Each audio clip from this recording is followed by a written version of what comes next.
Now, before we get started, there are just a few housekeeping items that I'd like to touch on very quickly. First and foremost, we do have captioning that is available for our event today. That's provided by Jody Eckhart. She's just there in the back. So thank you, Jody, for being here and making this event accessible in that way. You can access those captions by either scanning the QR code that is up on the screen, but you also have a QR code that is on a flyer that you'll find within your folder. We also today have a photographer with us. We have Craig from Signature Productions, so he will be taking photos of today's event and recording the event to make sure that we really capture the story of the conversation and discussion. And lastly, we also have a live visual note taker, as you can kind of see over here, Nathan T. Wright. And so please go check out his amazing artwork. He was at one of our events last year, and he really did a fantastic job with capturing the thoughts and the emotions of people's discussions and conversations. So make sure to check that out at the end of today's event. All right, well, I think those are all the housekeeping items that I wanted to cover, so let's really jump into today's event.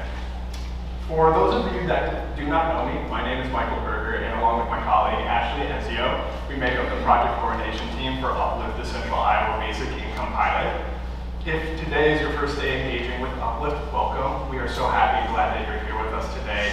And if you're one of our well-acquainted partners, thank you for your continued partnership and support and engagement with the pilot. It really does mean a lot to the work that we are doing here, so thank you.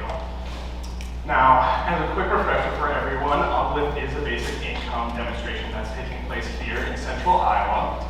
And what we're really trying to do is the aim is to provide local Iowa data to help inform cost-effective policies and programs that address the economic instability in our communities. This research study really became a reality when an 11-member funding group came together to really leverage that public, private, and corporate funding to really fund and research and examine a different strategy to assist our low-income working families with meeting their basic needs. With the strong investment in community and the expertise of our research teams at University of Pennsylvania's Center for Guaranteed Income Research and Moy University, UpLift officially launched their recruitment methods or recruitment efforts in February of 2023. Now, with the support of 50 community-based organizations, over 6,000 eligible Central Iowans applied to be a part of the UpLift study. From that pool, we have 110 community members that were randomly selected that are receiving $500 monthly income payments for 24 months. We also have another 140 individuals that were randomly selected to be part of a control group, whose experiences will really serve as that comparison intervention group. Now, as a reminder, the eligibility requirements were that a person needed to be 18 years or older, live in the Tri-County area of Polk, Dallas, or Warren counties, live with a dependent that was up to the age of 25 years old, and then lastly, they needed to have a household income at or below 60% of the area median income, which for a family of two is around $47,000 per year.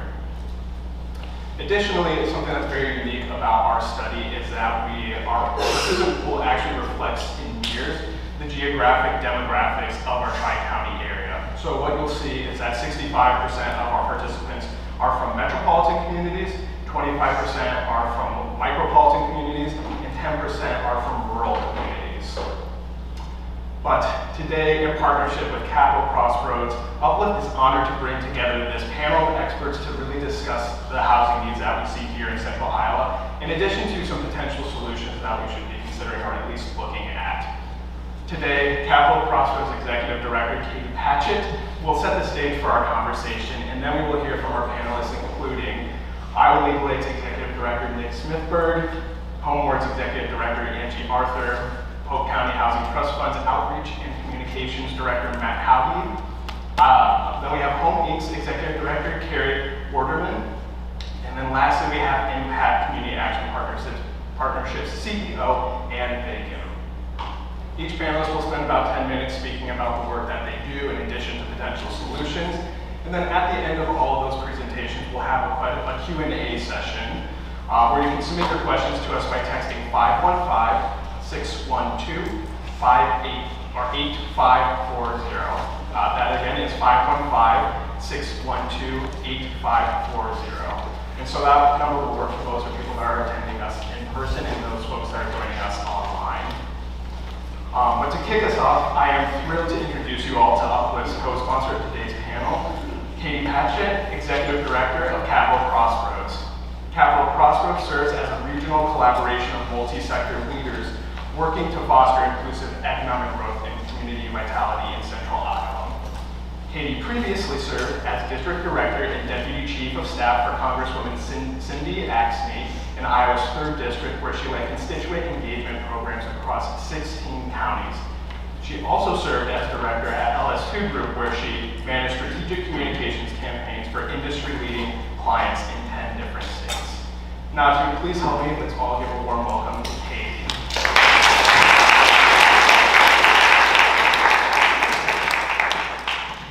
Good morning, everybody. Thank you to the UpLift team so much for the opportunity to be here. I'm so grateful to be sitting on a panel with these brilliant community experts in the housing space. And thank you to all of you, folks who are here in person and folks online, for showing up today on a rainy morning to learn a little bit more about the complex regional issue of housing. I'm really excited to be here and honored to share an update on Capital Crossroads, the Roadmap to Opportunity and Prosperity for All, Central Iowa's Regional Vision Plan, which was launched this January, and also covers Polk, Dallas, and Warren counties. A little bit more than a decade ago, Capital Crossroads came to be when a broad cross-section of community leaders from public, private, nonprofit, education, and social sectors launched a major collaborative effort to form a 5-year vision plan for Central Iowa. That initiative, known as Capital Crossroads, has since catalyzed numerous impactful projects, visible projects around the region that continue to foster economic growth, improve community vitality, and enhance quality of life for everyone who lives, works, and plays in our region.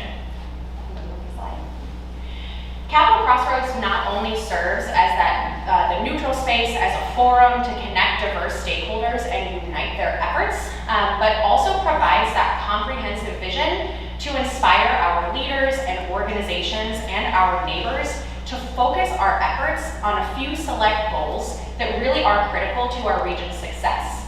Now, I want to clarify, we are not a direct service provider. The way that we engage the community is by uniting diverse stakeholders. We storytell, we engage in grassroots advocacy efforts, we catalyze new initiatives, we lift up successes and works in progress from our community partners who are on this panel and out in the audience and out in the community, adding capacity to their efforts in order to advance these issues. And I do want to emphasize as well, the Capital Crossroads Roadmap is our community's plan. It was informed by the community, and it will benefit the community. In addition to robust research and data collection, Capital Crossroads was very intentional over the course of a year of going out into the community and getting diverse feedback from folks, getting input from the community on the current and future trends that were going to have the greatest impact on our region. So when you look at the roadmap and you hear about the resulting focus areas like housing and like education, that really is a direct reflection of what the views of the community, folks who are living here said that they need, the areas where we really need to focus our efforts collaboratively. So I think I broke every single best practice about PowerPoint slides when I put this together, so please excuse this slide, but I've decided to look at it as a positive thing. This slide talks about who our regional council is, and when you have so much information that it makes an ugly slide, I'm calling it a good thing. So we are differentiated not only by the broad group of organizations that unite to implement our region's vision, but our region in and of itself is differentiated by having this collective effort to drive a regional vision forward. It really is unique. One of our superpowers is the diverse group of folks, the multi-sector group of volunteer leaders who have committed their time and their talent and their treasure to moving this vision to reality. It's just an incredible group of people. We're led by this regional council, the coalition of more than 40 leaders from business, nonprofit, government, education, social sectors are up there. You can see our regional and multi-sector approach reflected in this group. Folks who are bringing their areas of expertise and their unique lived experiences to our strategy sessions and when we're moving our issues forward. So we're really just grateful for them and their partnership serving as leaders and liaisons to the community about the roadmap. We are co-chaired by Dan Houston from Principal, Ben McLean from Ruan, Dr. Roberts from Des Moines Public Schools, Waukee Mayor Courtney Clark, and of course the late and great Terry Caldwell Johnson from Oak Ridge Neighborhood Services, who really was responsible for getting Capital Crossroads to be as successful and impactful as it has been. And her approach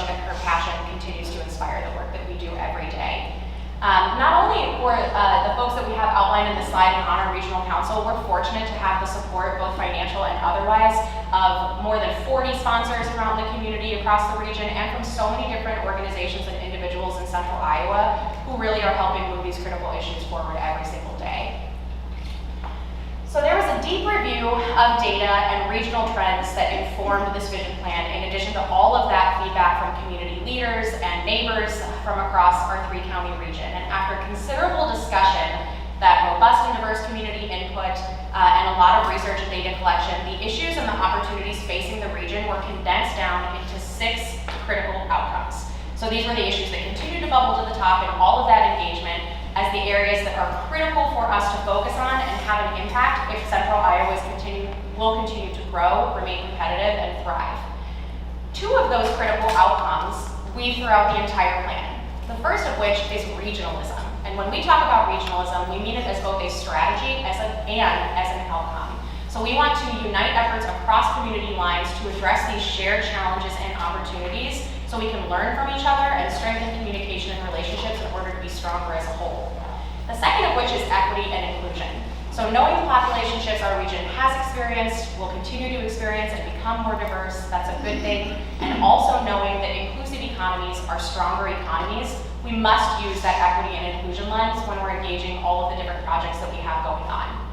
For today's purpose, we're going to zero in on another one of our critical outcomes, workforce housing. And when we're talking about that as a critical outcome, we're really saying we want to see an increase in Central Iowa's supply of workforce housing that meets demand, is aligned with regional employment, and is conveniently located near jobs, ensuring that everyone has equitable and accessible housing options from the workforce. Now, we understand that workforce housing is one small part of a much broader spectrum of housing needs in Central Iowa. Really what our focus is on is to get more units built. We want to build more housing at attainable price points in order to house more people and encourage more movement through the housing continuum. And my brilliant friend Matt Howdy said it so well that I actually have him quoted in my notes. Housing requires a wide range of solutions to be implemented at a variety of price points, and ultimately, we need to focus on making housing at all price points easier to build. I'll also mention that workforce housing was identified by Capital Crossroads leaders as one of the most important issues, so it is an initial focus area for us, roadmap efforts overall for the first 2 years of our initiative through 2040. Go to the next slide. So the roadmap has 4 overarching goals for the region, which are defined as our cornerstones. So these are the areas where we're going to be doing the work in order to reach the critical outcomes. So the outcomes are the outputs, the cornerstones are the inputs.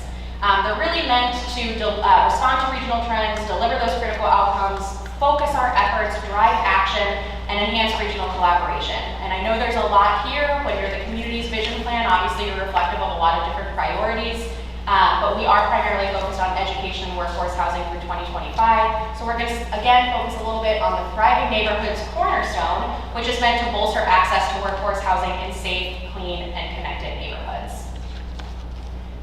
And I really wanted to emphasize today, one of the reasons why housing was chosen as a key workforce, or as a key focus area for the first 2 years of the roadmap, is not only because it is a relevant issue to every single community in our 3-county footprint, but also because of how deeply intersectional housing is to so many other critical issues that determine the overall well-being of a community and its residents. So for instance, does our workforce have an affordable place to live where they work? Are they able to get there?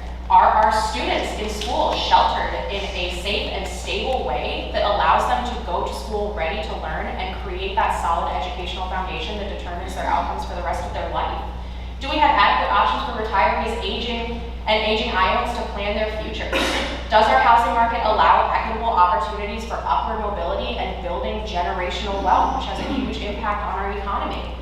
Do we have the kind of vibrant and connected communities that attract and retain the talented workforce we know we need, that make folks living here feel proud and connected to where they're from, and to make sure that folks of different cultures feel seen and valued? So there's just so many different issues that housing touches on, so it was a really great area for us to start building on those collaborative efforts across the region.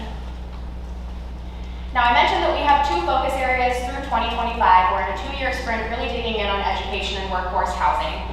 Fundamental goal is prioritizing those investments in education, housing, and our youth in order to reduce disparities within our communities and establish sustainable channels to prosperity and well-being for everyone who lives and works here. So we're working with leaders from organizations like Cole County Housing Trust Fund, Hubble Realty, City of Waukee, the Community Foundation, and many others to advance progress in this area. And through Here We Grow, which is our initiative that focuses these efforts a little bit, we're specifically looking at making sure that there's adequate housing supply near jobs, making sure the housing mix reflects the jobs mix, and making sure that everyone has equitable access to attainable and sustainable housing opportunities. The different housing initiatives that we're working on are a little bit varied. We're taking that multi-pronged approach to with multi-sector leaders to make sure that this complex regional issue is moving forward. And we're really just trying to move some of these regional ideas to implementation through education and advocacy around proven concepts. So the few buckets that we're doing that in are working on completing an assessment of the region's existing workforce housing stock and preservation goals. So where is our workforce housing? Who has it? And how long is it slated to be there? We're also talking about local land use and zoning regulations and their relations to housing supply. So we're engaging city councils, we're working on developing a model code for workforce housing, we're convening developers to give their input. There's a lot of effort around there to see if we can update our zoning ordinances in order to be a more building-friendly community. And then of course, we're working on local government strategies to incentivize workforce housing development. We've already held a training for several communities over in East Cole County with IFA and ISU earlier this year, and we'll continue to engage those local governments to leverage the tools that they have to incentivize affordable development locally. We're really just getting started. We know this work takes time, and we have to stay steady in order to make an impact, so we will continue to hammer away our work within these three buckets for the next couple of years. And finally, what makes this effort unique is really that no single organization can do this alone. That's true of making progress in the housing space as well. We know that we're going to need cross-sector collaboration between local government and industry and nonprofit providers and other organizations in order to move the needle and move it meaningfully. So here we are out in the community. There's just a few examples of what we're doing week by week in order to lift up this issue and make progress. Whether it's through advocacy, storytelling, research, standing up new initiatives. You can see us here presenting to the Clive City Council earlier this year. We've done the same with Urbandale. We also are at the Community Conversation Series through the Community Foundation, talking about workforce housing as a priority, and then convening developers from across Central Iowa to get their feedback on challenges and opportunities in this space. So not only do we have all of these projects going on, we do have the support of our multi-sector regional council, our sponsors, our community partners, who are all making this big push to address this complex regional issue. We know it matters, we know we need to make progress on it, and we know in order to make progress on it, we have to work together. And that's really where Capital Crossroads is trying to fill that space. Really the most powerful role of Capital Crossroads is to ensure that not only our regional leaders and our community members have that shared vision aligned to our 6 critical outcomes, but also making sure that these aspirations are going to help create community, opportunity, and prosperity for everyone who lives, works, and plays in Central Iowa. With that, I'll turn it over to Ashley.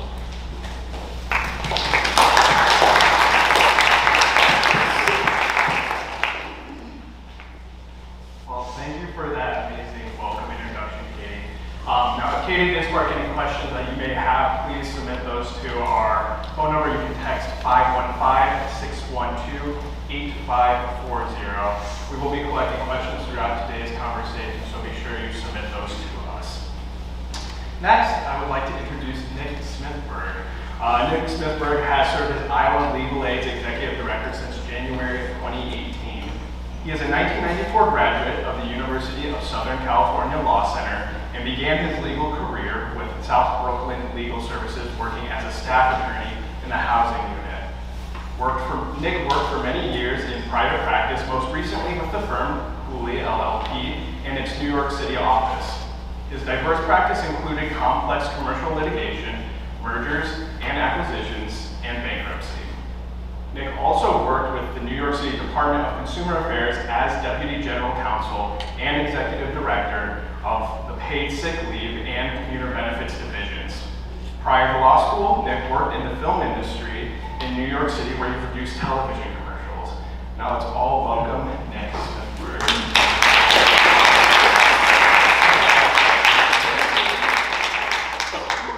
That bio where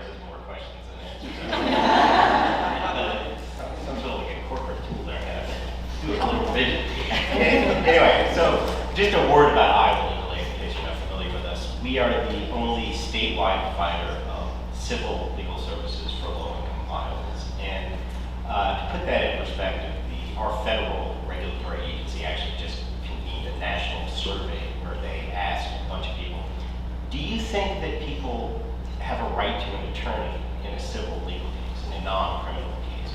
And a pretty substantial majority said yes. But in fact, the answer is almost always no. And that's important because the kinds of cases that we work on involving things like evictions and domestic violence very often have consequences to them that are every bit as dramatic as sort of criminal cases would have. And so we fill in that gap. Unfortunately, we're pretty much the only one in the state who does that. We are statewide. We have a large presence here in Central Iowa, and certainly our focus today will be on what's going on here, but this is really part of a larger statewide picture, I think, where you see a lot of similar trends. So typically people will say sort of acknowledgements and thank yous at the end. I'm actually going to say it at the beginning because I'm going to be talking about evictions here today, and I'm sitting at a table populated by people and organizations that I have worked with so closely on the issue of eviction during COVID. And so, you know, like I said at the beginning, we got the band back together for this one, and it's really great to see you. With that happy thought, let's go to the next slide. And that not happy thought, which is, I'm going to talk about evictions today. And the trends in terms of how many evictions are occurring in this state are really very disturbing. I wish I had actually a longer time frame for this slide, because going back even 15, 18 years, it has been a steady increase pretty much every year. And you'll notice a little sort of dip in the middle there. That's COVID, which is interesting because COVID is kind of what put the topic of evictions on the map for a lot of people. And certainly there was an upsurge in evictions because of economic conditions that happened during COVID. But if you look at it in a longer time frame, it was actually a little bit depressed during that time period. And that's because of two things. One, there were moratoriums on evictions at different times. And I think two, more importantly, there was abundant rental assistance available. And, you know, if there's one lesson we learned about what happened during COVID, it's rent assistance works. And I'm going to be talking a little bit about the costs of when you don't prevent eviction. So I know it's an expensive remedy, but it saved a lot of people during that time period. But what this really shows, in my view, is that what was driving the eviction trends and what was driving people's experience during COVID was poverty all along. You know, COVID kind of put a face on that and made people look at it, but that's really what the macro trend is. So next slide. And also, and this kind of relates to what happened during COVID, we've seen a very marked set of disparities around who is subjected to eviction cases. People of color, women, people with disabilities. This is true in our experience in every county in the state. And so there are a lot of reasons underlying that, but when you talk about the eviction crisis, you're really talking about a certain set of people that get impacted more. Next one. So let's talk about what it means to have evictions as opposed to not having evictions. First of all, and there is abundant literature on this, people subjected to eviction have very negative health consequences. They literally have lower life expectancy. People experience trauma, higher rates of hospitalization, higher suicide rates. The impacts on children in particular are devastating. Some of you may be familiar with this concept of adverse childhood experiences, or ACEs, which are a remarkably predictive indicator of bad events later in life. Eviction certainly fits into that. And so when you look at the kind of costs associated with having evictions, it's not just the immediate near-term emergency shelter or whatever. You're talking about a lifetime of bad health outcomes. Education, same story. In education circles, they have this term mobility, which sounds like it's this great thing, right? But mobility means housing and stability for children. And I know about this firsthand because we actually do a ton of work with school districts around because our work at Legal Aid in housing and domestic violence really intersects with a lot of the issues that educators struggle with.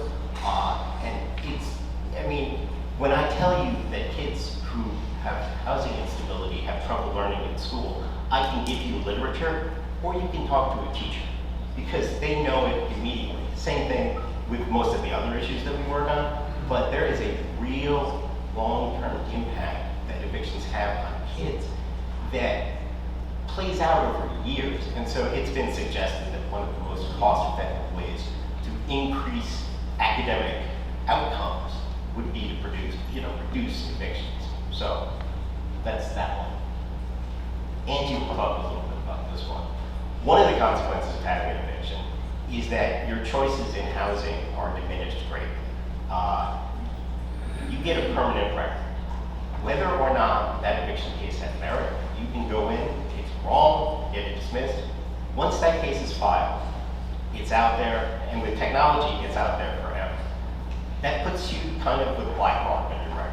And what that means is that a lot of landlords won't deal with these, which means that you're gonna have to make some bad choices in terms of where you choose to live.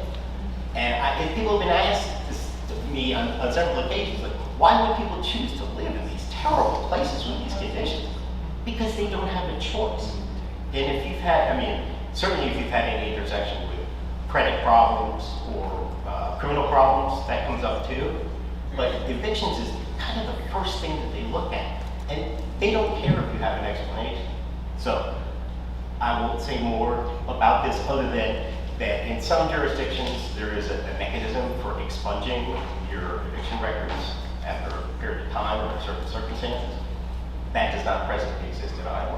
I know some people are taking a look at that, and I'll let them speak to that. Next slide. To me, when you talk about eviction, and I'm sitting in a room with people who are very concerned with affordable housing issues, and believe me, I couldn't be more supportive of that. You need to build more places where people can live. You've got to look at all the policies around zoning, siting, taking advantage of existing housing stock, naturally occurring housing, all that. Missing middle, we can talk about that all day. But the fact of the matter is, there is a basic problem underneath that I don't think you can just build your way out of, which is poverty. And people talk about poverty, with housing in terms of people being rent burdened. So you're spending more than 30% of your income on rent. That's not sustainable. The problem, as I see it, is that there's a big chunk of the population in Iowa, as many as 40%, who can't comfortably afford all of their things. So that's transportation, clothing, food, medical care. Housing is in the mix, but when you can't afford any of these things, it doesn't take much to go wrong for the whole thing to fall apart. And let me go back and say that the eviction cases that we've seen in terms of those numbers are about 98% non-payment cases. So this is all just about money. So next one. So this is a grim problem. It's a persistent problem. It's not going to be solved by one approach. But if there's a bright spot in this, it's some of the work that I did with the people in this room, starting our eviction conversion project. This was launched during the dark days of COVID. I'm sitting at home, afternoon, summer, phone rings. Hi, it's the Polk County Board of Supervisors. We want you to do something about this eviction. I'm like, okay, I'm in my shorts, it's 4 o'clock on Friday. What do you want me to do exactly? And so we started having a talk, and I related that we've been trying to set up a help desk in the eviction court for a period of time, and lo and behold, within a week, that was a reality. And we partnered with Polk County Housing Trust Fund and the county to set up a system where we provided on-site legal assistance coupled with a process where people could access rent assistance. And these two forces working together proved remarkably effective. We were able to dispose of so many cases, both in cases where the landlords didn't want to take the rent assistance, but if we're there and the alternative is going to see the judge with a lawyer, well, maybe I'll take a look at the money. But it works in the other way. I mean, we have some cases where our defenses maybe are, you know, a little bit of a stretch, but if you can settle the case with money, it works. But the real bottom line is that with or without the grant assistance, we have found that this project connects us with a group of people that we don't see through our normal intake. And a lot of that is our work being about access to justice. Well, the access part is pretty important.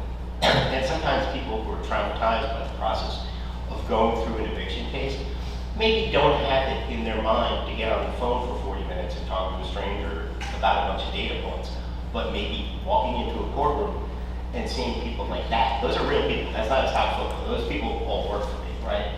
That's a different experience.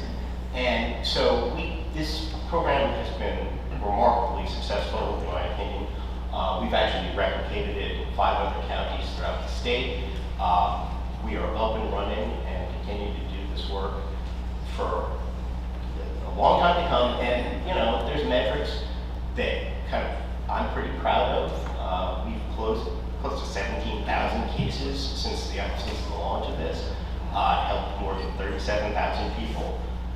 Probably the most important stat is that we've prevented or at least substantially delayed 5,200 eviction cases. Obviously, that's a lot of work, right? It's a lot more work for us to be on site and do that work, but I think the learning there is that you gotta go to people where they are, and it's not an ideal environment to handle problems. It's a very compressed hearing. We've devised a system, I think, that has worked really well, where we literally have staff get ready for every single case that could happen that day in court, and then, you know, half the people don't even show up, but we're ready for the half that do. And so, I'm seeing 1 minute. With that, I'll wrap up. I get the right sign. Okay. Well, I'm not sure I have something, but anyway, this has been very exciting for me. Obviously, this is not the whole solution to the problem, right? If there was one silver bullet that we could do to deal with poverty and housing, we'd do it. But I think in the interim, until we figure out how to deal with affordable housing and poverty, you gotta fight this fight too. Because if people lose this fight, they're not gonna be in it for the next one.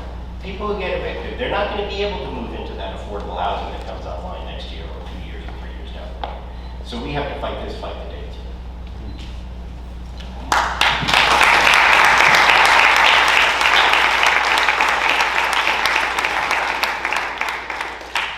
Fantastic. Thank you, Nick, for digging deeper into what eviction looks like and the eviction data that we see here in Iowa. Now, if you do have questions for him, be sure to text our number at 515-612-8540 to get your questions submitted.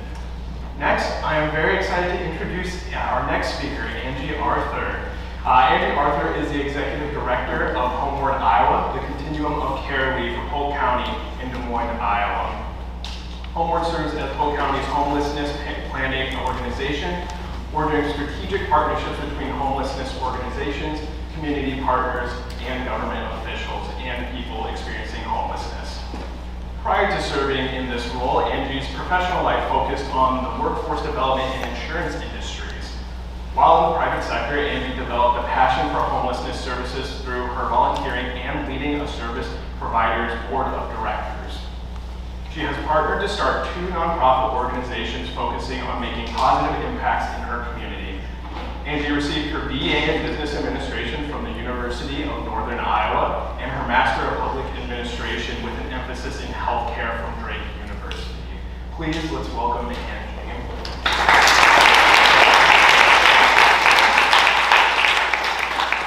Matt said I could get your Panthers. Yes, I'm a Panther. Thank you so much for this opportunity today. I feel honored to be on this panel and to be able to work with these great group of folks to share with you about the challenges that we have in our community, but also some solutions that we can look at and move forward. So appreciate that opportunity. Wanted to share a little bit more about Homeward as an organization. Do you want to move to the next slide? We are the regional homelessness planning organization for Polk County. With that, we focus on community collaboration and creating that community response to homelessness. So we work in partnership with service providers, with elected officials, with community partners, individuals that are experiencing homelessness, and what we can do to move forward and to focus on ending homelessness in our community. We do that through working with federal funding, adding more federal funding into our community and other flexible funding into our community, as well as creating strategies. And I'll just do a little pitch in the fact that this fall that we're going to be working in community and would invite all folks here to participate in creating a 5-year strategic plan for homelessness in Polk County or in our region, in our community. And more information will come about that. So if you're interested, this is my little pitch and I'll move on. You can go to our website at homewardiowa.org and sign up for an advocacy perspective and also our newsletter to get more information about what's happening when we move forward later this fall with that work. So one thing that I did want to share about, and Nick has touched on, is eviction expungement. And as Nick shared, there is currently no process to seal or to remove from your record if an eviction filing, not an eviction, actual eviction from moving forward, but simply a filing that happens in the court system. There's no way to remove that from your record. It doesn't matter if it's an error. It doesn't matter if it was dismissed. It doesn't matter if it was a bad actor that brought this forward. There's just not an option. I'm aware of a coworker of Nick's that has an eviction on their filing because they were representing an individual and they were accidentally named on that filing, right? The ironic piece of that is that the landlord didn't mean to check the eviction box. They mixed the wrong box, and so now both people have someone eviction on their record. And another example is in Davenport, we have a landlord that the Department of Justice had a case for that was extorting sex, or they would want to threaten eviction, right? And so they are clients that have evictions on their record from abuse, right? And that is something that they are going to, that they cannot remove. And even the Department of Justice reached out to our friends at Iowa Legal Aid about that option, and that wasn't something that we could do in the state of Iowa. So there's just a procedural challenge that there's not a way to address that in the state of Iowa. Go back there, yeah. So evictions affect all over the state. We're talking rural, urban areas, and it's growing. And one of the things we talked about is over half of evictions don't even make it to court. So you have that filing and they don't even make it to court, whether it's settled, whether it's withdrawn for various reasons. So why do individuals, where I think the average amount is approximately, it's probably a little bit more now, but around $1,000, have something permanently on your record? So if you are an individual that maybe goes through foreclosure and housing for thousands of dollars, tens of thousands of dollars likely, can have that removed from your history, your court history, after a 7-year time period. So why is someone, for a lesser amount, going to be penalized for having eviction filing on the record? So it's a concern. As you see, the eviction filings have increased over almost 22,000 filings, and half of those, approximately, were in Polk County. So again, we have that from an equity perspective as well, that there's disparity in who's affected by evictions, and what can we do to move that forward. We've worked a lot in legislation over the last few years. We came so close, twice now. The legislation is going to be moved forward again this year. We'll know more what it looks like. So this is an advocacy opportunity that people have in this room and across the state that we can move this forward. It's passed unanimously 2 or 3 times in the House and gets stuck in the Senate. So if anybody has any suggestions on how we better do that, let us know. But again, it's an important thing that we need to think about and provide this tool for folks to be able to remove a barrier from them in achieving housing, in achieving stability, and achieving a safe place to call home. So what can we do to look at that? So advocacy is going to be our issue for that this year. What are some of the things that are impacting homelessness? What are some of those trends? As we talked about, the emergency rental assistance that impact had moved forward through, I don't know, a couple of years, seems 100. 100 years. Has ended. We no longer have that resource. There's a lot of other COVID resources that are no longer available for us. With that inflation amount and rising rents, things along that line are causing an impact. So one thing to know is that if you're an individual that's on disability, your monthly payment is $943. If you're looking for an apartment in Polk County, the fair market rent, that's the amount that HUD considers a fair amount to be reimbursed for service providers who are doing the work, right? Is $899.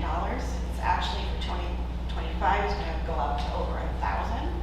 So that's a one-bedroom apartment. I don't know how you are able to move forward and to be able to cover any of your costs other than a living expense for that.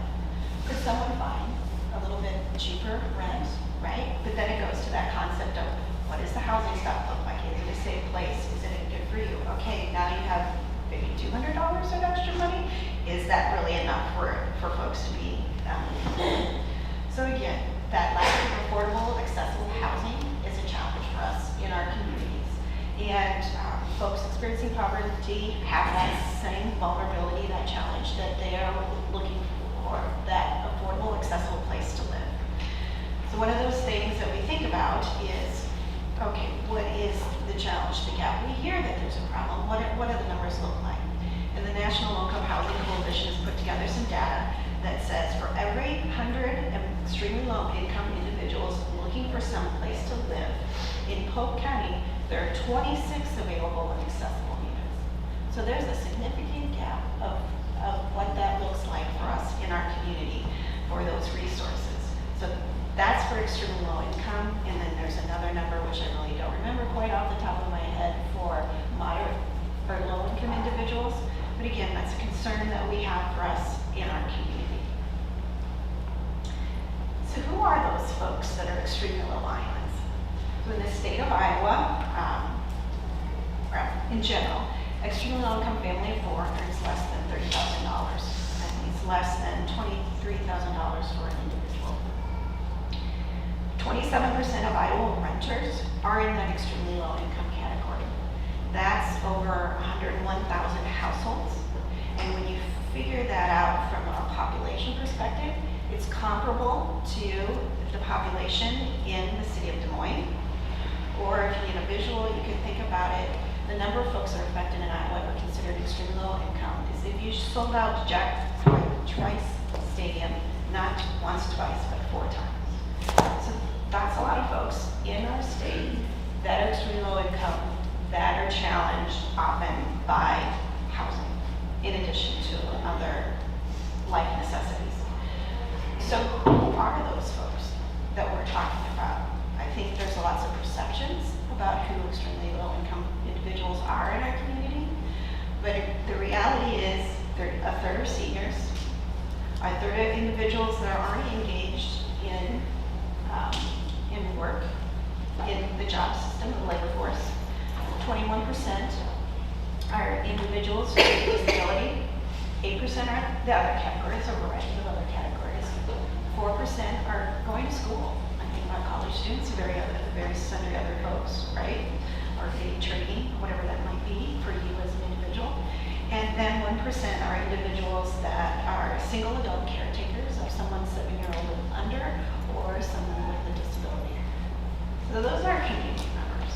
Those are the folks that you see out and about in our community. Probably folks that you know on a regular basis. Those are the individuals in the state of Iowa that are extremely low income, and they're challenged, right, in trying to find that safe and accessible housing. One of the growing segments that we are seeing in homelessness, and we're tracking this and to find out what is really going to impact our community. We haven't seen it increase quite as much as across the nation, but seniors becoming homeless for the first time. Fixed incomes, right? Whatever that fixed income might be, and increasing rents. Those are not a good combination. Let's move on to the next one. So we've done some work locally with the needs that we have for homelessness in Polk County. We've worked together with Matt White, who's the individual that's in housing from Housing Innovations, who's going to be coming back. This individual is going to be coming back to do our strategic work with us this fall. And Matt worked with our service providers. We had some community meetings, as well as a lot of the data that we needed, who we're serving, what our gap needs were, and helped us to identify some of those gaps. You can see we have a significant amount of gaps in our resources that we need in our community to address the homelessness system. It focuses on singles and young adults from a permanent supportive housing perspective, permanent supportive housing units, and rapid rehousing, which you can think about rental assistance programs for a specific time period. We also have significant needs from our families. We don't have enough emergency family shelter. Literally, I had a conversation yesterday evening with a family that grandma was calling about the granddaughter that had parents with other adopted kids at their house because they needed a place to stay. But they couldn't stay with the daughter because she had already taken in her cousin, and they couldn't stay with grandma because grandma had already taken in another nephew in the family, right? So like, that's the real stories. That's the things that are happening in our community. So how do we come together to create solutions? Because it's going to take all of us to put that together. Really great piece of information to know is that the state of Iowa is currently performing a gaps analysis for the entire state about what we need in our homelessness system. I want to prepare you all for a little sticker shock, okay? So when we did the analysis in Polk County to achieve an optimal system where we have an appropriate level of resources in our community, it equated about $20 million annually. So I'm going to assume this could be a lot more on a statewide basis, right? And so we have these opportunities to be able to do better for our communities, to be able to do better for our citizens. One example is the state of Iowa, 5% of the real estate transfer tax goes towards the Shelter Assistance Fund, which is funding that obviously, Shelter Assistance Fund is pretty descriptive, goes to the shelters across the state of Iowa. In 2023, that equated to $1.3 million for the entire state. That's not enough. Simply not enough. And that doesn't talk about housing stability. What are those resources we need to provide a little bit of support for a long term? So I will just call out, we need more local, county, state, federal support to be able to make long-term, lifelong impacts for folks that are experiencing homelessness. We talk about the challenge of the rental market and how it can be difficult and what that looks like. So what are some of those things that we can do locally to subsidize those programs, to look at what kind of housing we need, understanding that yes, we need resources for folks that are extremely low income, but we also need to be able to address a variety of housing needs. We have housing needs in a variety of our income levels. And so what does that look like? What do we do as a community or as a region to think about things holistically? So I know this sounds very dire. I always feel like when I give a presentation, it's really intense, and it is, right? So, but it's important to know that we can make an impact when we have the appropriate level of resources. In Polk County, we've had what we call functional zero for veterans homelessness since 2016. Now that doesn't mean that you're never going to see us veteran this homelessness, but we have the appropriate level of resources for veterans in our community to be able to meet the needs that they specifically have. So what can we do to expand that kind of appropriate level of resources to all the folks that we're serving to experience homelessness? So again, we know we can do it. We have fantastic providers in our communities that are doing the hard work day in and day out. We need to think about this again holistically. How are we going to make investments in our community? We do a really great job in our community through partnership, investing in amenities that we have in our community. And I think that's important for us. We need to do that. We need to also take the same importance and focus and invest in our community members, our residents, because that's who these folks are. They're our community members and the folks that we need to move and serve and support within our community.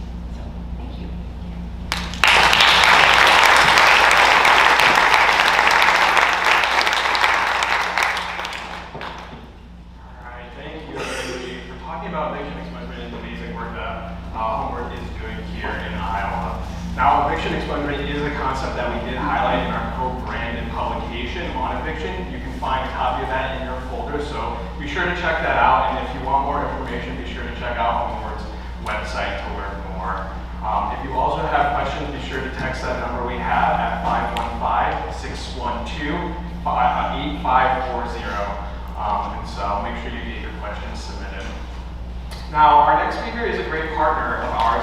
Matt and his team from Polk County Housing Trust Fund really helped inform the available and affordable housing and home ownership publications that we have. Those are also available in your folders for you to look at. And so we're so grateful for his expertise and his insight in putting those publications together. But Matt Howdy is the Outreach and Communications Director at the Polk County Housing Trust Fund.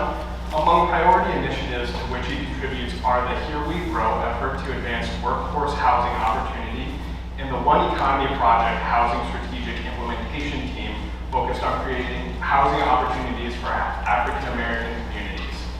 Matt previously served as an executive director of the Historic Valley Junction Foundation, and prior to that led marketing for the Community Housing Initiatives, a statewide provider of affordable housing. He is from the Des Moines metro area and holds an MPA with an emphasis on nonprofit management from the University of Missouri-Columbia. With all, please give a warm welcome to Matt.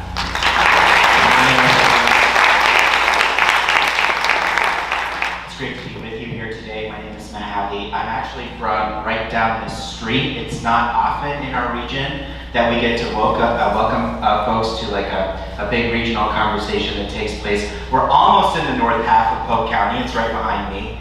So welcome up here to Saylorville Lake Territory. This is my homeland. Our community investment director, Julian Bealey, you can almost see his parents' house from here. So it's good to be home. Grimes, Johnston, Urbandale, hello. We're going to talk about housing today. We're halfway through the panelist presentations. We have leaders who are already helping themselves to the refreshments. This is an intense topic. I'm sensitive to that. So if you feel the need for some restorative carbs, let's all direct our attention to the restorative carbs that are going to position there in the kitchenette for your benefit. Okay, to remain energized for this conversation. So please access the cards if you need to at any time during my talk. It's always interesting what slide I get to when people go like, how much chocolate is over there? So just help yourselves. All right, so as the slide says, let's talk about housing. Next slide, please. The Polk County Housing Trust Fund is the comprehensive planning, funding, and advocacy organization for affordable housing in Polk County. We're very proud to serve you. We are one of 26 local housing trust funds that serve the state of Iowa. And so even if you are watching at home or on a live stream, or you're not from Polk County, there is a local housing trust fund that serves your community, and you can find out more about that organization. Next slide, please. We do a lot of different things. Sometimes it's actually really difficult to know what we do. If it has to do with housing, we're usually there. And so it's all sorts of things. It's driving around to city halls, listening to people, talking to stakeholders. It's putting money into projects. It's raising important issues that don't get enough play in our community, like the huge racial housing gaps that we have in Greater Des Moines that often fly under the radar. All sorts of things like that. So I just use this slide to say if it has to do with housing in Central Iowa, we've probably talked about it. But I'll be more specific because they want me to. Next slide, please. I kind of explain what a housing trust fund is like this. Has anybody ever run a marathon or even a half marathon or 5K or run any distance anywhere? Thank you. You're the real heroes. I don't know. Good for you. Tell me about it later. You can see here some people who are trying to build housing. They're on the left. They're running. It's like a marathon. You'll do it for years. Where's Emily Osweiler? Emily, is marathon an appropriate way to talk about building housing? Yeah. Okay. And it's all uphill and in a hailstorm, right? Yes. And so you get very worn out by that experience. They can see the finish line in sight. Usually by the time people come to us looking for funds, they have received some of their larger sources of funding for the project that they are trying to build, but there's still a gap, right? They're not over that finish line yet. And so the point of the Housing Trust Fund is I have a water station there. See, there's a person grasping the water. That's the potential housing project of the developer, and the local Housing Trust Fund is offering the water. That water is usually money. And that is what fuels the project to get over the finish line. Fundamentally, that's what we do, okay? So if we go to the next slide, you can see we have a lovely pie chart. Every housing trust fund has a pie chart that's called a housing assistance plan. That says where our money is going to go for the year. And you'll see a lot of very small numbers that are hard to read on a PowerPoint slide, so what I think I'm going to do next is focus on a couple of these areas and share a few more thoughts about kind of what goes into this, okay? Let's keep going. I have several key messages today. One of them is, you probably have heard about inflation, and we had a half point interest rate cut yesterday, so that means everything's fine now, I guess. Not really. I mean, you can't follow these guys and really make jokes almost, but we're trying to keep the energy up. There's a lot of work to do. I think that the point, if I had to summarize kind of where we are halfway through the speakers, the folks with the fewest resources are struggling most. Are you seeing how this is true? Okay, let's go to the next slide. I want to show you, I have a bar chart too, okay? One of the cool kids.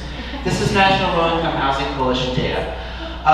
This data breaks the community down into income bands, and it looks at the extremely low income folks that Angie was just talking about there in the bottom two bands. And you can see that this is renters, so this is a rent burden chart, and it talked about rent burden, okay?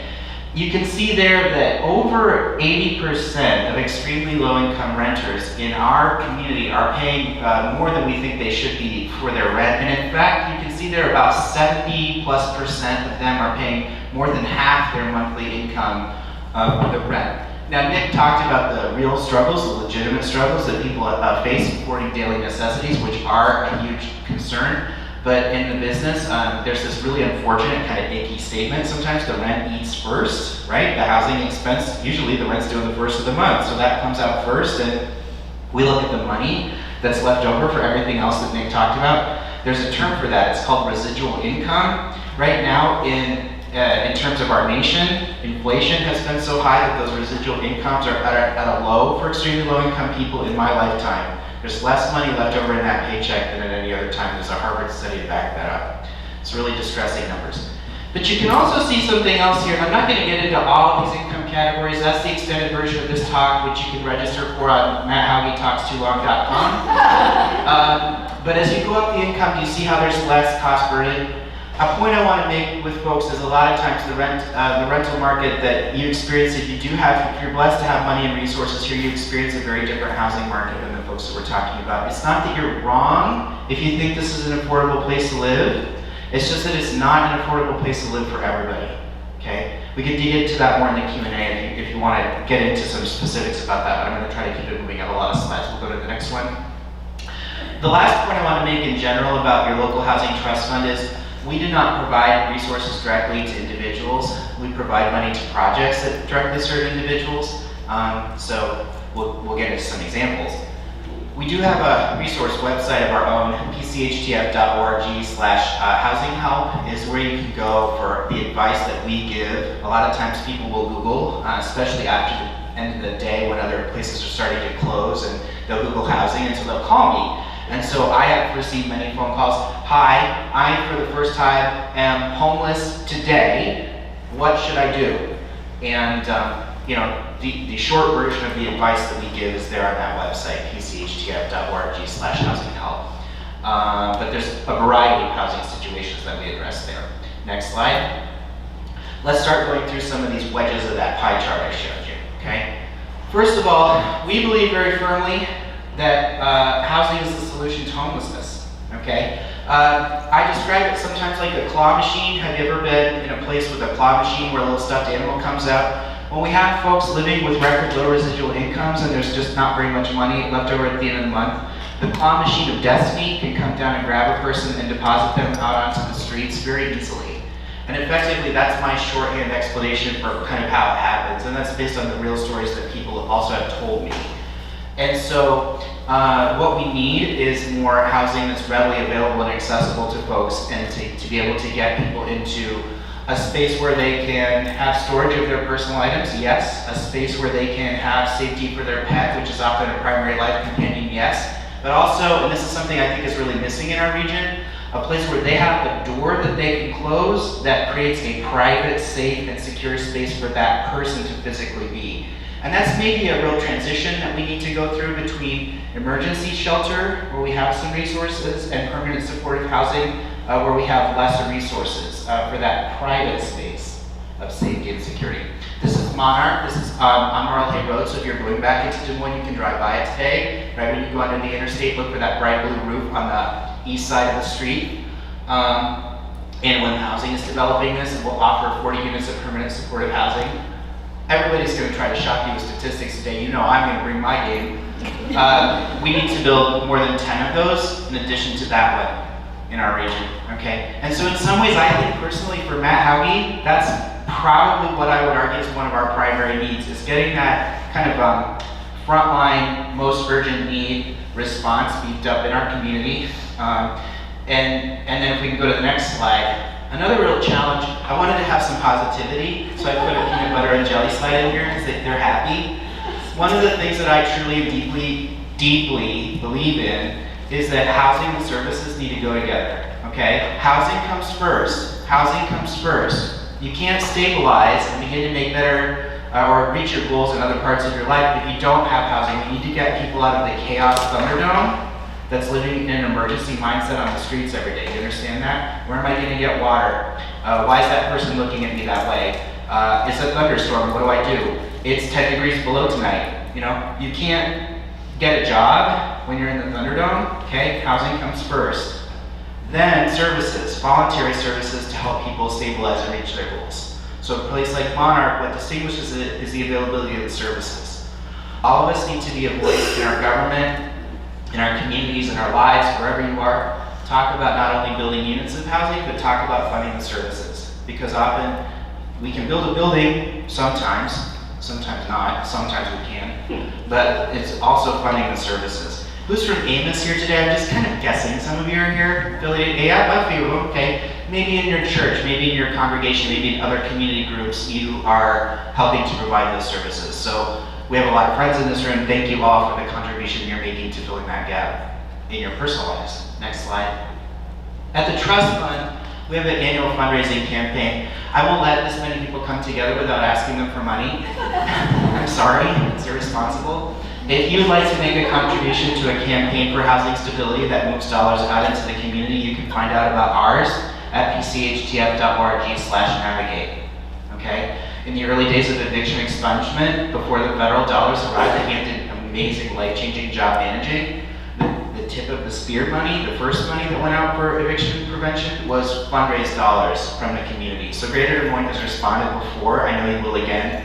Just write that website down. We'll talk about it later. Next slide. That's over with. I'm done with the fundraising right now. Affordable rental.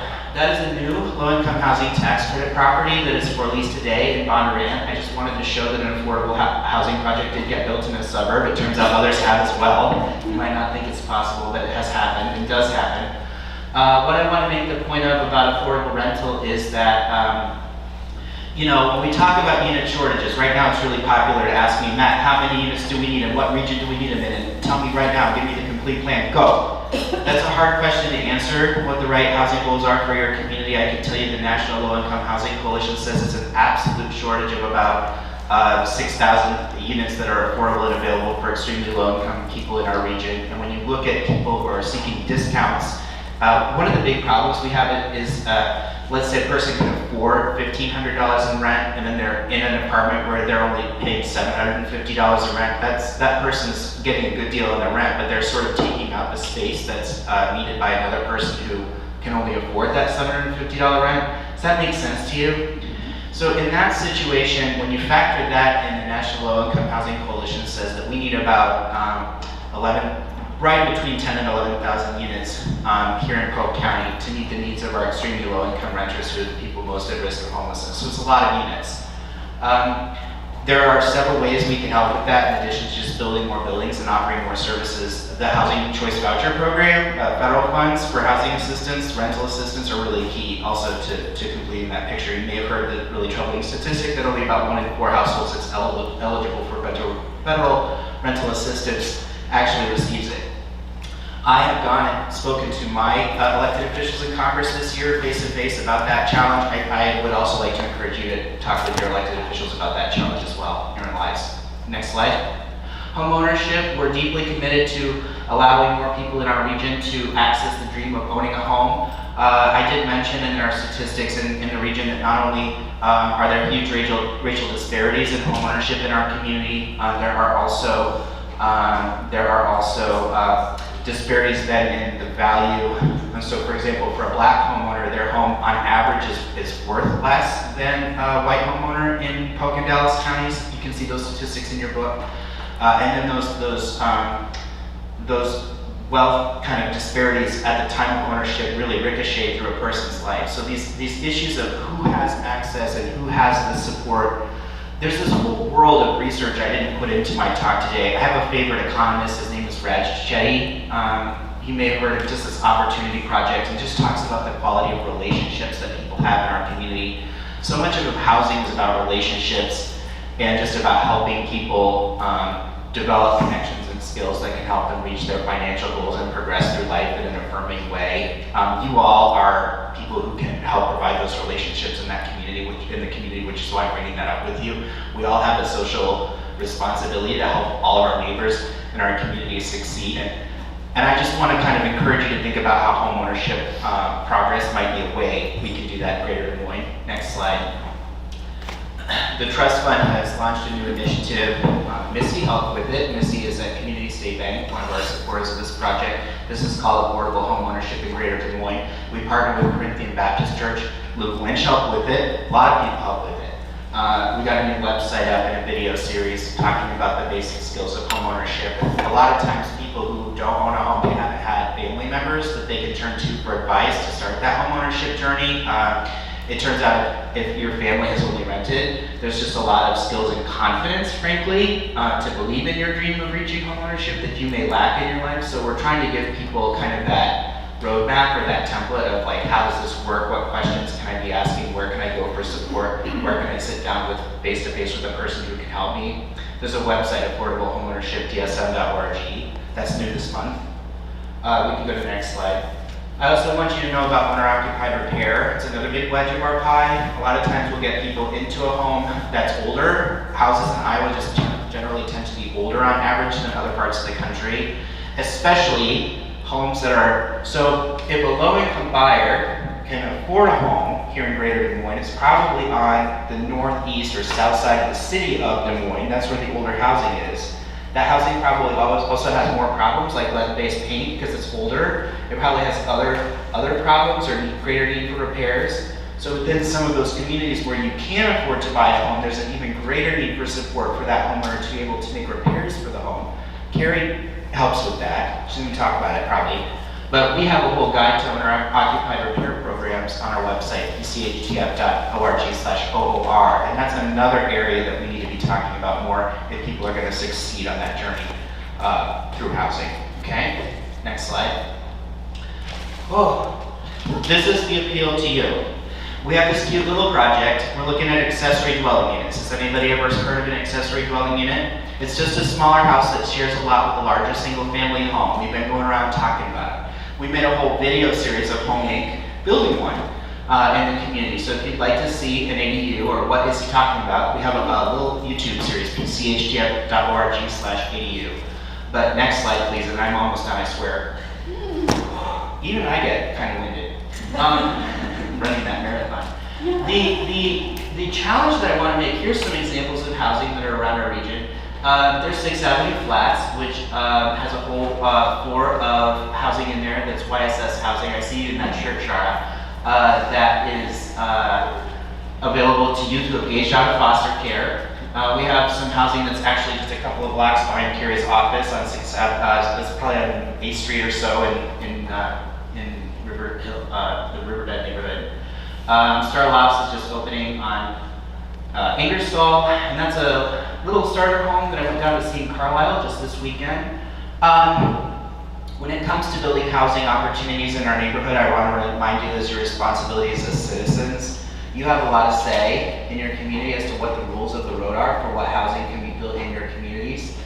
A lot of times when new housing is proposed, especially for some of the folks that we've been talking about, I'm going to be honest, and it's devastating. I want to talk to you about the personal devastation I have felt to be in a public hearing where a key decision is being made about whether somebody's going to be able to move up the ladder of opportunity in housing.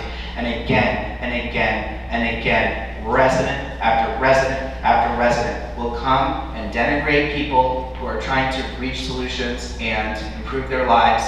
They will castigate them with horrifying rumors about how these people are worth less than nothing and their dreams are not material to our region. And we have 1,000 students in the Des Moines Public Schools who are known to be homeless. We have a huge problem. We have record-setting homelessness in our community.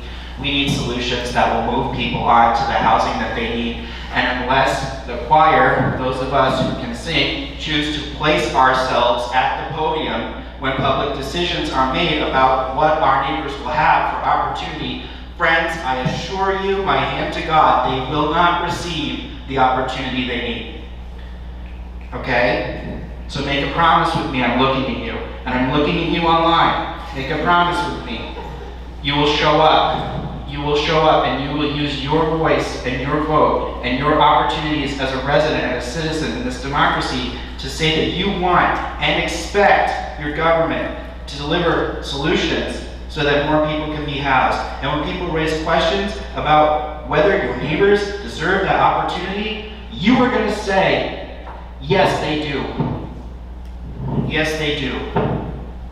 People need the keys to a place of their own. And you know what? For many of us, if you're a homeowner, if you're an established person who owns land and has influence in your community, you are holding those keys. And you are making the decision about whether to give them to somebody else.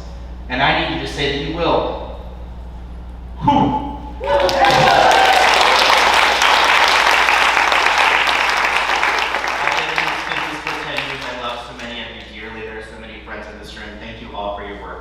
There's about 15 of you who could come up here and hold this microphone. I know it, I see you, I love you. Find out more about the Polk County Housing Trust Fund if you haven't met us at pchtf.org. Thank you all very much.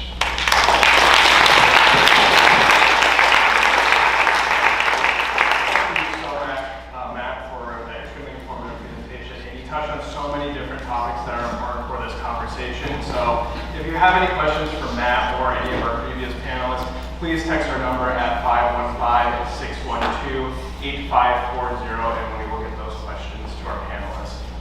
Now we're going to shift the conversation a little bit now to home ownership, which Matt even talked about a little bit.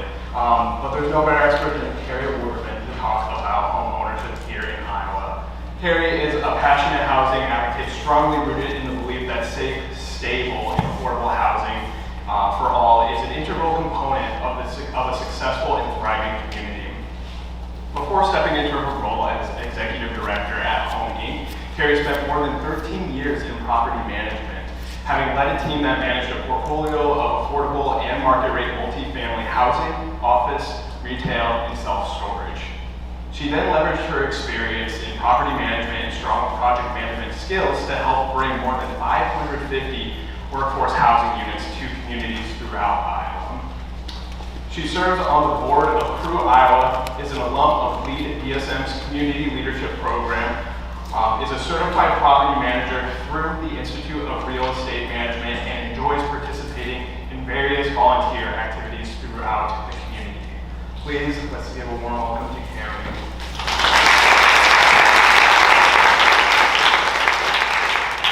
Thank you, Michael. I'm not really sure how I'm supposed to follow that. I will do my best here. So thank you so much for including us in the conversation. It's really an honor to be part of this panel. Like Matt said, there are lots of people out in the audience and online who could speak just as well to some of these topics as we can and appreciate the seat. Let's go ahead. Perfect. So Home Inc. is the oldest private nonprofit affordable housing organization in Des Moines. We were established in 1967 by a group of concerned community members. Since then, we have grown to become, go ahead, next slide, a provider of, I'm sorry, I had slides backwards, you're good. We've become a provider of housing counseling services as well as housing development. We recently updated our mission to better reflect the work that we do. So we empower our neighbors by helping them overcome barriers to obtaining and maintaining safe, stable, and affordable housing. We do this by providing education, housing counseling, neighborhood revitalization, and affordable housing development. And our vision is that every person has a place to call home. This is the slide I thought I had put next, so I apologize. So at this point today, we sort of have two sort of lines of service that we provide. First, we're a HUD certified housing counseling agency. That means that all of our counselors go through a pretty rigorous process to become certified to provide valuable resources that I'll talk about in a moment here.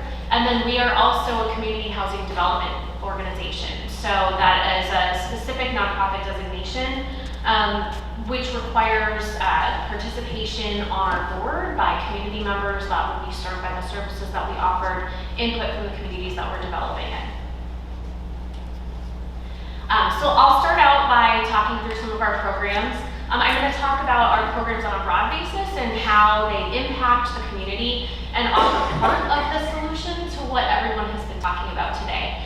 So one of the key pieces, I strongly believe in finding solutions to affordable housing and housing stability, most importantly, is providing education and direct counseling resources to the people that need it. So we provide on the rental side, tenant counseling and education. From an educational standpoint, our housing counselors offer a program called RentWise, which is a HUD-approved program that covers tenant rights and responsibilities. Knowledge is the first step to stability. Then we take that a step further and we provide one-on-one housing counseling services as well. We're approved to provide services across the housing continuum, so we help people who are struggling with finding housing, who are currently unhoused. We help people maintain housing. One program in particular is our Hope for Stable Families program. We've talked a lot about mobility within the school districts and the impact on children. That program specifically offers case management and emergency rental assistance to families under 30% below area median income who are experiencing housing stability, and these are all families with school-age children. So the goal is almost 100% success rate of keeping these families in their home and those kids in their same school. We provide rental counseling to tenants as well as to landlords, which is kind of the next piece of that. So HUD does not recognize landlord counseling and education as an eligible service, but we feel that it is an extremely important component in this puzzle. Particularly smaller landlords are not always familiar with landlord and tenant law, the requirements that they have, and so we feel it's our responsibility to help landlords understand their rights and responsibilities. So we provide landlord one-on-one counseling just like we do for tenants. Our housing counselor, Pam Lawson, has also recently created a property manager and a landlord group training. And the biggest focuses of those trainings are providing education so that landlords understand their rights and responsibilities, but also providing a toolkit of resources to provide alternatives for eviction. So I have a tenant who isn't able to pay rent. What are my alternative options to filing eviction? I have a tenant who's not following the rules. What can I do other than terminating that lease? What other solutions do we have available? And I think that's a big part of this conversation and solutions is that people can't act on information they don't have. So providing education, tools, resources, those are the keys to empowerment for tenants to remain stably housed and for landlords to be good stewards of the housing that they're offering to their tenants. And I already talked about the Hope for Stable Families program. So on the home ownership readiness side, as Michael talked about, we do a lot with home ownership. We offer pre-purchase counseling and homebuyer education. The distinction between those two activities is that homebuyer education is a formatted, structured education that includes a series of required HUD components. So this is, are you ready to buy, selecting a lender, selecting a real estate agent, picking the neighborhood you want to live in, understanding the responsibilities of homeownership. We do that in a group education setting as well as an online format that's coupled with a housing counseling session. But the pre-purchase counseling is what's truly, truly impactful to those families who are on that path to homeownership wanting to achieve it. That's individualized housing counseling, where a counselor meets with a family and looks at their current financial situation and helps them determine what needs to be done to achieve that goal of homeownership. They set goals, they set an action plan, and work towards that goal over a period of time that could be anywhere from 1 to 3 years to achieve that goal. So the next piece of the puzzle that our team has really recently identified is a huge gap in our community, and we are blessed to say that we are now moving forward with trying to fill this gap as a first step, is supporting our home buyers after the purchase. So I think Matt talked a little bit about this. We have a lot of people who are coming from a lack of generational homeownership. And so if no one in my family has ever owned a home before and I achieve that goal of homeownership, that's fantastic. But now, do I have the skills, support, and resources to make sure that that is stable in the long term? A lot goes into homeownership. We know that. There's maintenance, there's planning for when your roof needs to be replaced, and planning for when your HVAC goes out. There's understanding insurance. Property insurance is big and complicated and has gotten even more so as carriers are starting to raise rates and drop people. And we're seeing more and more people winding up with coverage that doesn't fulfill replacement level. So how can we make sure that our homeowners are educated in what they need to sustain the stability of their home if a disaster strikes them? Understanding property taxes, those types of things. So the long-term goal here is to make sure that all along the housing continuum, we're providing support and education to people so that they can be successful, they have the tools to be successful.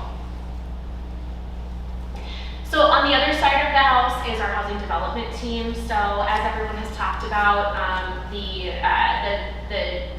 solution to all of this is sufficient, available, attainable housing in our community. And so we work to contribute to that as well in the little portion that we can contribute. We're a community housing development organization, and so we build new homes to create homeownership opportunities for low-income families. And as Matt mentioned, we're also a partner in the Metro Home Improvement Program. We act as the general contractor for that program. So that serves, I believe it's at this point still, it fluctuates. I think it's still 11 communities in the Metro that participate in this program. Home repairs are available to homeowners up to 80% of their median income. These are big home repairs, roofs, windows, foundations, things that really impact the stability of housing. So that's kind of an overview of what we do. I guess I rushed through a little bit, but that's great. I will go ahead and pass the mic on to Anthony.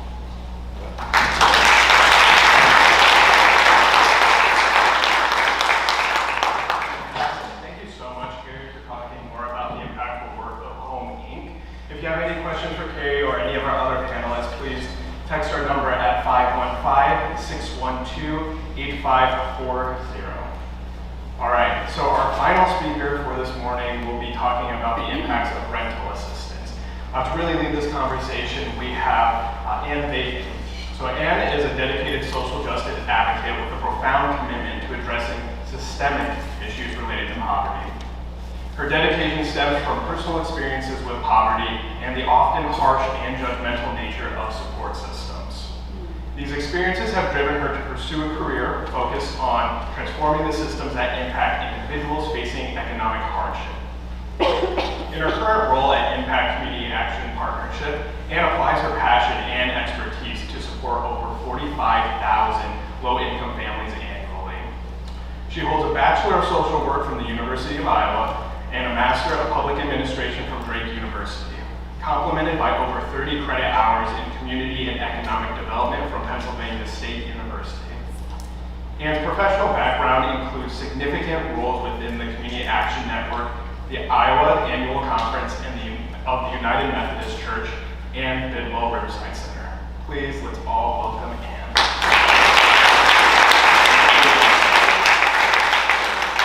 just want to quickly talk to you a little bit about community action. Community action was born in the 1964 War on Poverty. At that same time, legal aid was launched. So we are a sister organization in my heart to Iowa Legal Aid.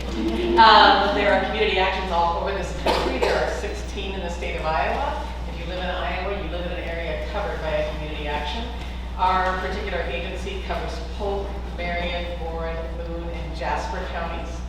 But today I'm going to talk to you primarily about the Emergency Rental Assistance Program and how that fit in with our agency is our agency really focuses on increasing access to essential needs.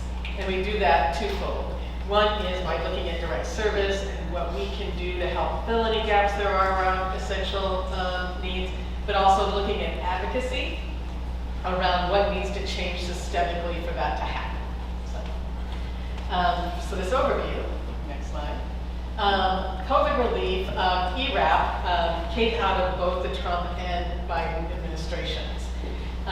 We got a call, it was in December. I remember it was in December of 2020. That I got a call from someone at, I think it was the city of Des Moines that called first and said, hey, we think we're gonna get about $11 million. Would you help distribute? Sure. Why not? We were an organization that had an annual budget of $12 million. And we said yes. And it was maybe an hour later when Polk County called and said, hey, we're going to get about $14 million and, you know, don't say no to us, you know, kind of a thing. And I was like, sure, we'll do that. But the point of that early conversation is those two pots of money grew to over $120 million in 3 years. And again, try to create an organ, you know, we work lean. We served those 40-some thousand families with less than 28 staff at the time, and grew our agency to over 72 people to be able to do that. The program itself provided arrears up to 12 months for the first round and 18 months for the second round, and allowed us to pay 3 months forward on rent. That really helps families stabilize. I'm sure you recognize, mathematically speaking, if someone gets to the point of being behind on their rent or being evicted, it's not a 1 month problem. We ultimately provided over $106.6 million in direct assistance. That means that's how much money went out to landlords and utility companies on behalf of families. Yes, we did 15,014 unique households in this program, and this was only in Polk County because of how the funding was provided. And the average spend per household on that cash assistance was just over $7,000. I pulled out some data around the desperate impact of COVID because this, to me, reflects what was going on with COVID on who we serve. 57% identified as female, and this is the entire family. This isn't just a head of household. Where countywide it's about 50%. 42% were 17 or younger, and that statistic countywide is 24%. And 37% identified as Black, where that is 7.7% countywide. Then some of what we learned. We used some of our administrative funding to get a little bit of research done. We contracted with SPPG, who did both one-on-one interviews with some families and hundreds of phone interviews to discover some things, such as pre-pandemic, 87% of the people we served with that first round of ERAP had a job before COVID, and that was where they got their money. Pre-pandemic, 67% felt financially stable and 26% struggled with bills, but at the time of the survey, 78% indicated that they were still struggling to pay their bills. Only 8% indicated that employment was stable during COVID. And I'll explain why some of these numbers are important later. Thanks.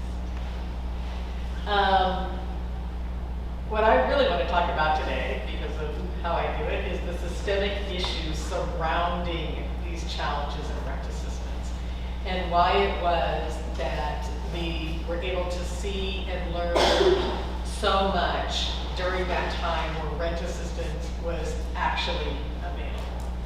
And the number one thing that I hope all of you can take from here is understanding that throughout our community, there is a pervasive belief that assisting households prolongs their stay in poverty. I had a person in a political seat say to me, we have to stop paying rent because we're just backfilling poverty. Well, on one hand, that is absolutely correct, but it was stated as if that was a bad thing to do. It is contrary to research. Research shows us that the more resources a low-income family can get quickly when they find themselves falling into poverty, the quicker they get out. There is a complete lack of understanding, and I see it over and over again, on how income insecurity works. Another politician, who will remain nameless, was said in an interview, you can't solve poverty with money. Come to find out, it's the only way. During ERAP, 41% of households that we serve, 41% of households we serve used less than half of the assistance that was available to them. Because see, in ERAP, once you qualified, you were qualified. You could stay the whole time. But 41% used less than half. Only 24% utilized all the assistance available to them. And I'm here to tell you, having been in their shoes, I would have drained every penny out of that service. And so I'm startled that they did not. So that's the first thing, is people have to get it together around this idea. Prior to the most recent overhaul of our tax system, you used to, when you filed your taxes, be able to claim a mortgage interest deduction. How many people in this room ever claimed a mortgage interest deduction? If you own a home, you all did, and you received housing assistance. You all received housing assistance. Matthew Desmond, in his book, Poverty by America, will tell you that more money has been spent on that deduction per year than is spent on assistance to low-income families in housing. So this mythology around who is in poverty, why they're in poverty, and that if we keep helping them, it just creates this dependency is not true. Next. Assistance is not available. There's belief that if we could just connect everyone to the resources, and I love some good resource navigation, but the concept is if we can just get people to the resources, everything will be okay. There are no resources. Now during ERAP, there was, and we saw what it was needed and what had to happen, but it's not there. Housing assistance is not an entitlement program. SNAP is an entitlement program. If you go in and you qualify for SNAP, you get SNAP. If you go in and apply for Section 8 voucher program, well, first of all, you have to win the lottery to get on the waiting list. That's the first thing. There is just not enough. The last time I did any figures, and I couldn't get any data on recently, but the last time I did any figuring, there was about between 3,000 and 4,000 vouchers available in Polk County, and over 11,000 families with children qualify for the vouchers. It's just massive, the difference. And right now, if someone calls us and can't pay their rent, we try to connect them, but there is fewer than 3 or 4 entities in the entire county that will assist with rent. So there is just no assistance. Next. This one I want to talk about. There are methods of measuring need and effective solutions are grossly ineffective and inaccurate. This is a very unpopular thing to talk about. But how we talk about, and we heard some data earlier about how many people are housing burdened, how many people are severely housing burdened. Now we have those numbers because we've had them forever on how to figure that out. But I want to tell you that that math doesn't math, okay? So what we did is we backwards engineered this calculation of 30%, right? So we looked at the 2-bedroom fair market rate rent for housing in Polk County. And we're imagining that that's a single parent with 2 children. We're going to assume the children get a loan because they're sharing a bedroom. So 1,216, when you verse that out and say, how much does this family have to make to not be cost burdened according to the 30% rule? And that's $4,053 a month, which translates loosely into $23.38 for that single parent to earn. So that's, I'll tell you, that's okay, $23, that's pretty good. That leaves $3,499 residual income. I learned a term. Residual income is available, which leaves that family with a monthly deficit of $1,107 for their most basic needs. That is housing, transportation, childcare, food, healthcare. I can't remember what the other one is, but that's it. There's no savings, there's no retirement, there's no birthdays, there's no activities for the kids. That's the most basic thing.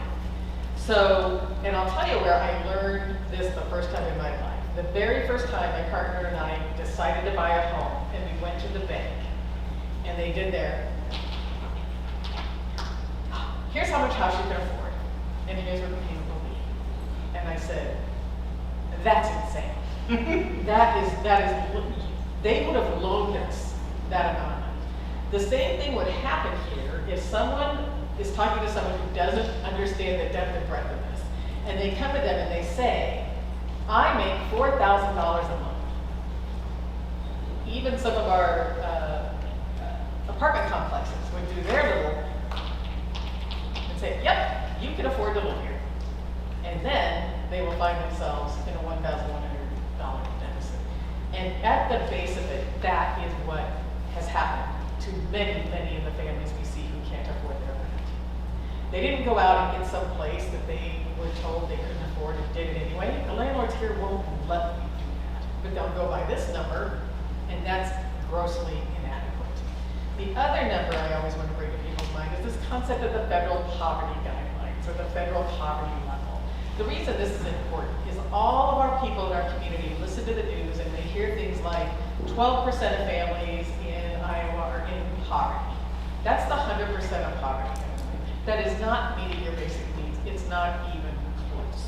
So we have very antiquated ways of determining whether this person's in need or that person's in need and how much they need. And so this is a problem when we look at what the overall need is. So the bad news is, any number you hear about how many units we need, we probably need to add a significant number to that because it's often based on this concept of 30% income. Do I have another slide that I remember? Oh yeah, here's another one. Because people will say, well, that's just that one family, right? Well, let's see some other numbers. This is a 2-bedroom, 2 working adults, 2 children. They only have to make $11.69 each, right? So they can both be working at Dairy Queen full time. And it will show that they can afford that rent if you use the 30% rule. And their deficit is $2,813.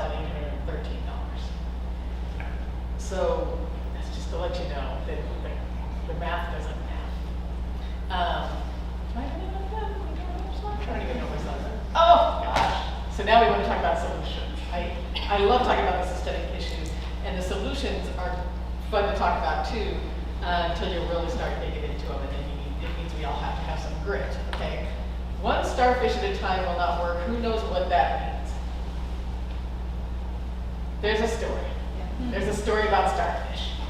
Matter to that. Now and again in my office, even if I end up being able to get someone to attend or something, I'll walk out my office and go, matter to that. Well, in this great United States of America, when the starfish land on the beach, we have an entire army of bulldozers that can put those starfish back in the water. But instead, we're asked to go out there, one at a time, much like that claw you were talking about, and decide which one gets thrown back in. The starfish methodology of fixing this per family. In other words, looking at the family and saying, what is your deficit? Why do you have this problem? Why is this like this? And trying to fix that family does not work. It's the system. And until our community, I'll say that locally, state, federally, come to consensus on essential needs as a basic human right, that's what I propose. I propose that housing, utilities, food, utilities including water, that all living, breathing humans deserve those things. Until we get there, we're going to really struggle with trying to be able to come together with these solutions together. I got to sit on the Des Moines Water Works Strategic Planning Committee, and I said drinking water is a basic human right, and we could not agree on that committee that that was true.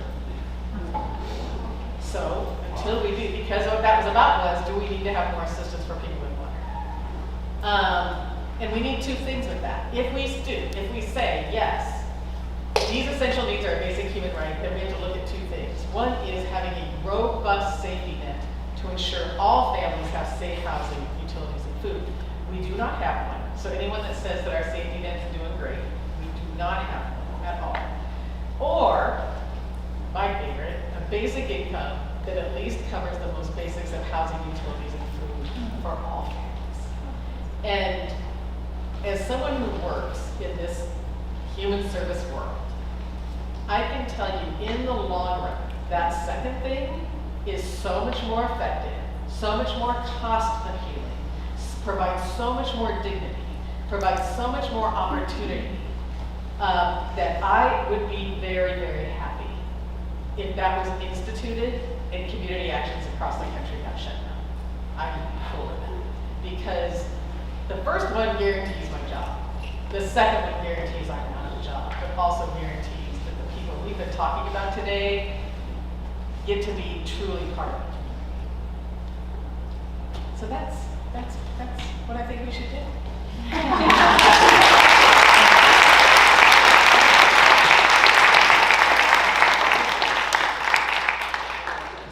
Thank you so much, Anne. I know, I'm not Michael, I'm Ashley. But I'm gonna wrap us up here. And thank you for that. Thanks for, kind of finishing us off there. If you have questions that you have not gotten in, make sure you text that number 515-612-8540. We've gotten several questions in, but before we do that, and I know we're in the last 10 minutes of our, I'm gonna call it a housing marathon. If you need to carve up, please do.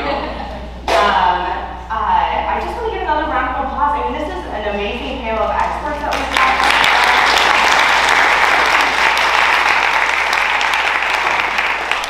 So the expertise in this room is just wonderful, and you can tell how connected they all are. So as we move into our Q&A, I'm going to throw some questions out. I'd love to hear from multiple folks if you have thoughts. I'm going to kick us off with one, and I'm just thinking of you. When you were talking about solutions and the basic income, we got a question. What would long-term rental assistance look like? How do you see that interacting with the basic income? And are we seeing any models where folks, maybe at HUD are looking into things? Any kind of knowledge you have on that we're looking for? There is all kinds of tiny little pockets where we can apply as nonprofits for assistance.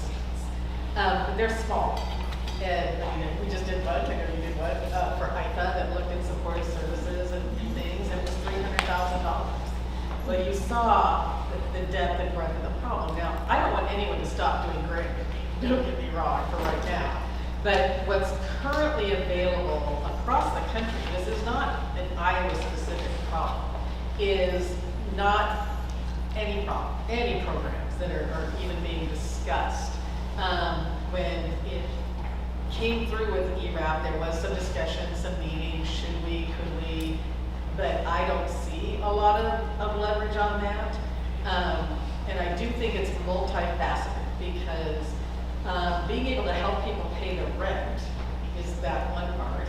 Being able to have a place for them to rent is a big deal. And being able to have some longevity with that. Because lots and lots of our programs have very short time frames that we can help families. But the emphasis sometimes, and this is why I love this group of people, is you can't do one of these things without the other.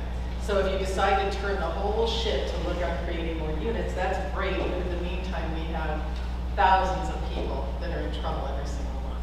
If you put all of the emphasis on let's do rent assistance, then we're just moving chess pieces all over all the time. So it has to be that both in. And at the core of it, I'm going to come back to, the number one thing that has to happen is our policymakers and our leaders in our community have to stop blaming the exact people who we're trying to help as the problem. So, I don't know if that answered the question. The basic income, I believe that was the solution for many, many years. I always like to say that there were two very prominent people in the 60s who supported this concept. One was Richard Nixon, and the other one was Martin Luther King. So when you can find a solution that bridges those two people, then we found something that probably has some merit. I'd love to add to that.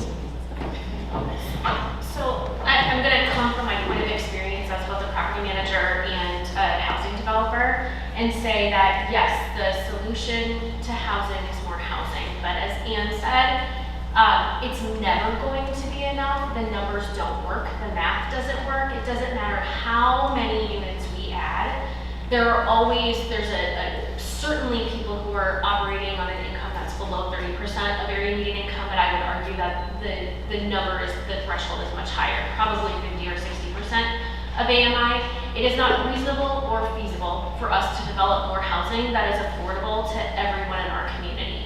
The numbers don't work, the math doesn't pencil out. There has to be subsidy, and it has to be long-term permanent subsidy. We have to understand that we have got to support in perpetuity the folks who are working hard to make their family have sustainable housing and just aren't able to achieve that income level for whatever reason. Because the incomes aren't there. They're not there. We really have to grasp the concept that we don't have enough subsidy and that we're never going to work our way out of subsidy no matter how much housing we develop. Yes, building more housing at all levels makes more housing available to everybody, but at some point we can't get the rent to a level that's affordable and make that property operate at a point where the mold is taken care of and we can repair the roof and make sure that HVAC is working. And we want our people to be living in stable housing too. Great. I want to point out what you just said, Carrie. In our publication, the Workforce Housing and Home Ownership, I think you did a great job of bringing up some of those issues related to housing stability and staying housed there. So I just kind of want to point folks to that. Your new programming that you're rolling out, I think, is a wonderful thing that's happening. Our next question, I think, kind of builds off of this. So are there any shared priorities or common themes emerging with conversations with the development community? You've all kind of spoken to this. I don't know if there's more you want to elaborate on.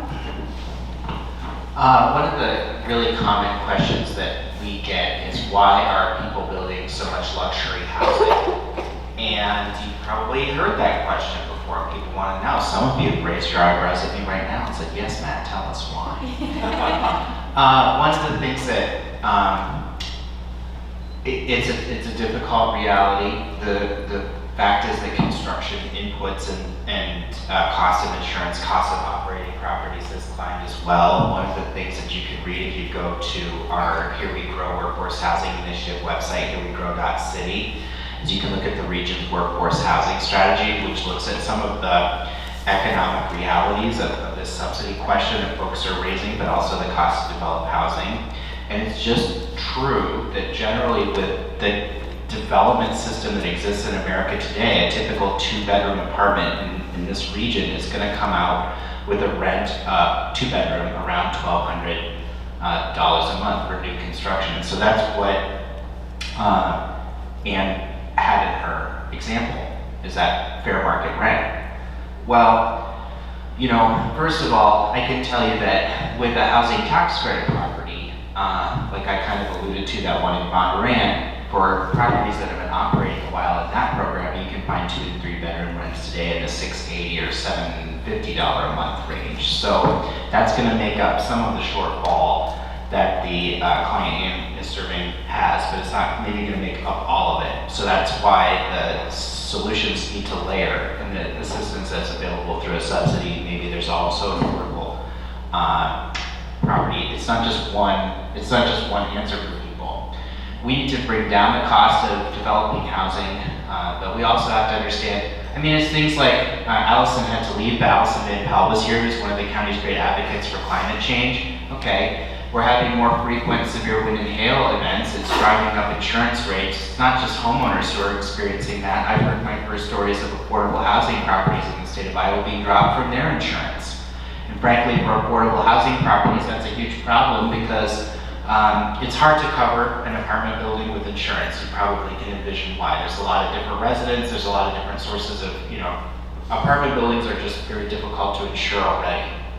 And so if we get to a point where they're not able to provide insurance, well, that's going to make it even harder to provide those affordable rents, right? Because in affordable housing, the one thing we do not want you to do is raise the rent. So in the conversation about how to solve this problem, we have to look at the cost of development as sometimes something that there's less latitude in what the system will allow than you would think. I was recently speaking with a developer who shall remain nameless, but was telling me about wanting to develop some affordable condos here in the community and just the challenge of finding comps and doing a rent study and so forth to get the financing together to even get affordable housing funding entities to agree to provide resources to that project by proving that there's a market for a more affordable condo in Greater Des Moines. Can you believe it? But the real estate world has its expectations, and banking and finance have their expectations, and that's part of what makes it so. Those are layers to the challenge that exist as well. Well, I know there are more questions to be answered. I wonder if our panelists would be willing to maybe do some written answers to those that we can post on our website. I want to make sure we get people out on time. It is lunchtime too, and I know in my office we take lunchtime seriously. So I want to just open up any final comments before we wrap up for today. Awesome. None, Your Honor. I'm saying to Ashley and Michael that was in there.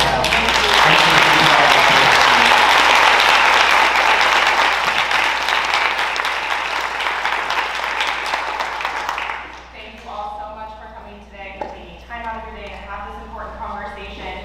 Thank you to Capital Crossroads for sponsoring this, and all of our panelists, thank you for sharing your expertise today. Special thanks to the Harkin Institute who helped us. Jody, thank you for being our captioner today. Nathan, thanks for grabbing notes for us. We love these beautiful visual notes. Adam and his team, Jared back there, making sure we were carved up today. And Craig at Signature Productions for making this available online. Johnson Library was a wonderful partner in today. But before you leave, I'm a public health professional. There are surveys, and I would love for you to take them so we can make things better. I printed one in the left-hand side of your folder. There's pens, fill it out quick. I swear just a few minutes you can leave it. Or there is a QR code in your program. You can take that online too. Same for our virtual audience there. Use those handouts that we gave you. I think they're great conversation starters. Really capture a lot of the data. And you have a formal invite to our next conversation. It's called Roadblock, Navigating the Benefits Cliff for Social Security Disability Benefits and Employment. Very specific, but we're working with Disability Rights Iowa. You are the first to be invited, so please register and check that out. That will be completely online. And thank you again. Take care. Have a great afternoon, guys.